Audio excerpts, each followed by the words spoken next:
Just a bit of an HCH2 into the CR-Z IMA update. So this is an HCH2 pack, a battery pack on the bench. I've got a couple of these kicking around.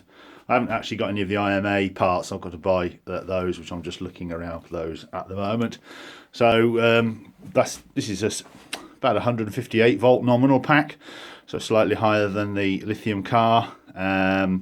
And it should just plug straight into the HCH2 normal stuff. At the moment I'm just discharging it, and then I'm going to charge it up, cycle it a couple of times while I'm waiting for the other parts to arrive. So I've been looking at the main harness connector on the HCH2. I did actually have a knackered old HCH2 IMA harness, and this connector is identical to the CR-Z connector, which is very good.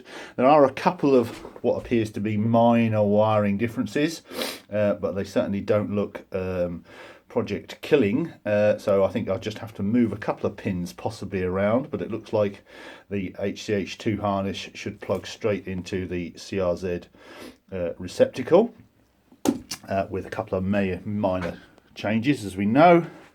Then we've got the HCH2 BCM. So initially what I'm going to do is I'm going to test the standard HCH2 setup.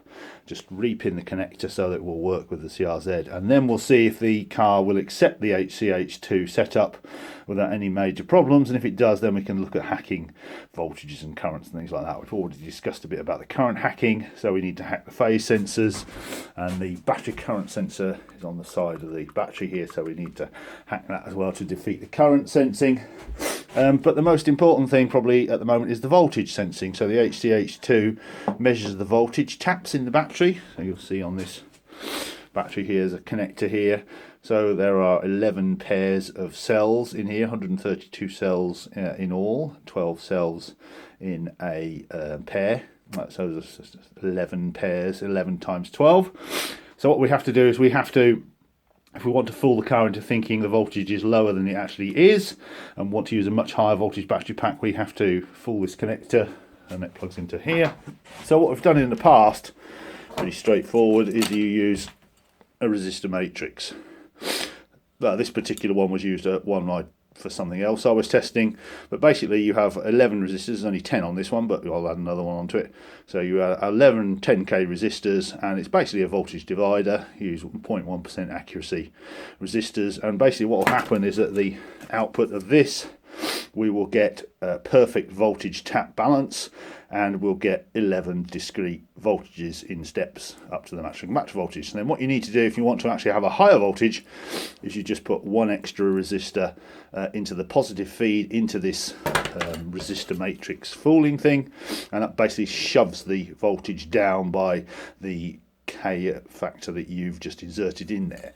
So for instance, if we had 10 resistors and they were 10k each, and we then put another 10k resistor into the positive feed, that would shift all the voltage down by about 10%, reduce the voltage by about 10%, so that the car would see say 90 volts instead of 100, or it would see 180 volts instead of 200. So it keeps the voltage in the tolerance range for the battery control module.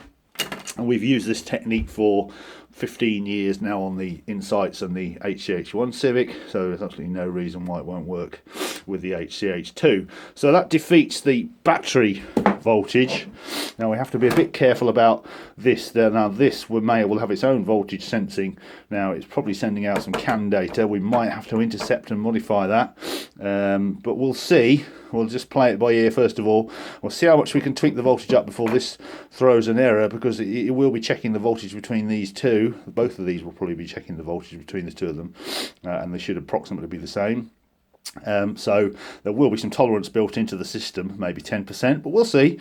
So first of all, we'll test normal voltages. We'll test a standard HCH2 pack in the car and see if it works. If it does, then we can think about maybe modifying the voltages, and we can certainly then think about increasing the current. And once we've got the increased current and or voltage, then you can start playing around with lithium packs, etc, etc. So that's where we are at the moment, just tweaking around, getting things ready, and I am making some inquiries online about various HCH2 IMA module setups, so I can buy a complete chunk from the IMA and then just get it all wired up and tested in the CR-Z.